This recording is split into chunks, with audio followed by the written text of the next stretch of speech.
Fala galera, tudo bom?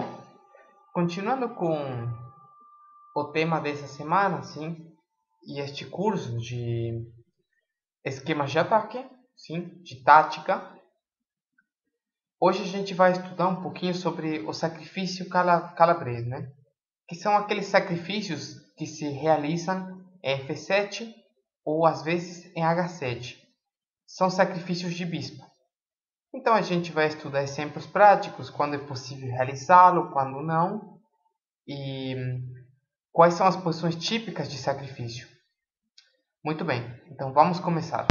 Ok, para começar assim, com esse tipo de sacrifício e tentar entender o porquê, né, e quando é possível realizá-lo e quando não, primeiro a gente vai ver uma partida bem simples, né, onde vocês vão conseguir entender quando é o momento apropriado para realizar esse tipo de sacrifício.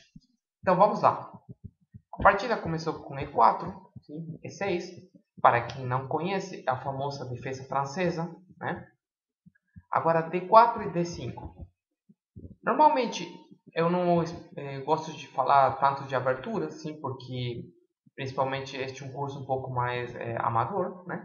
Mas é bem interessante saber que a maior parte desses tipos de sacrifícios se dão na defesa francesa, sim? Então eu tenho que tomar muito cuidado para tentar não levar esse tipo de sacrifício. Então fiquem de olho os jogadores de francesa. Muito bem, até aqui tudo normal, sim? Esse C5, para quem não conhece, é um lance que procura ativar aqui no centro e tentar trocar os peões centrais, que acabam sendo os peões fortes das brancas. Aqui foi A3. E aqui vai acontecer o seguinte, né? Já que o bispo está sendo ameaçado, existe mais de uma variante, né? É possível você recuar seu bispo para A5, mas na partida, e como a teoria recomenda, foi bispo por cavalo. Agora peão por e cavalo C6. Cavalo F3, cavalo G7. E agora bispo D3 e roque. Muito bem. Agora eu vou mostrar algumas das características necessárias para que esse tipo de sacrifício possa acontecer.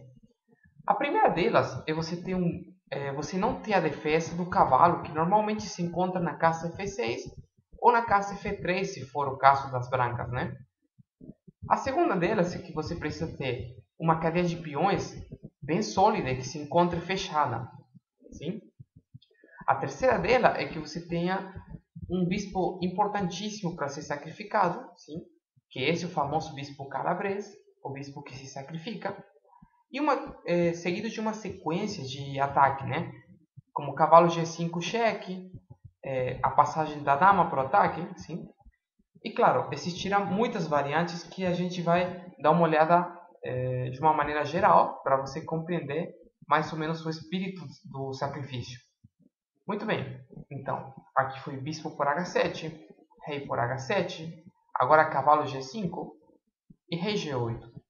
Depois de rei G8, o lance mais comum aqui nessa posição é dama H5, né? E agora isso aqui se torna um pouco mais simples, porque se ameaça dama H7 cheque e não há muitas maneiras de você defender essa posição. Por exemplo, na partida, para evitar o checkmate, as pretas jogaram torre F7, torre E8. Agora, seguiu dama H7 cheque, rei F8, dama H8 cheque, cavalo G8, cavalo H7 cheque, né? O rei é forçado a sair, rei E7, e agora o famoso lance bispo G5. Depois de bispo G5, não há maneira de você evitar a perda da partida, porque você está perdendo muito material. E claro, se você, por exemplo, mexer o rei para E7, você vai perder sua dama, né? Se você joga um lance como cavalo F6, aqui vai ter dama por peão. E depois, já que o cavalo está cravado, né?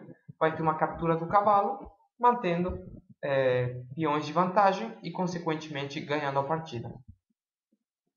A outra opção é que depois de bispo G5 você joga F6, mas F6 tem dama por G7 e não só é cheque, como é checkmate, porque o rei não pode se mexer para nenhum dos lugares, né?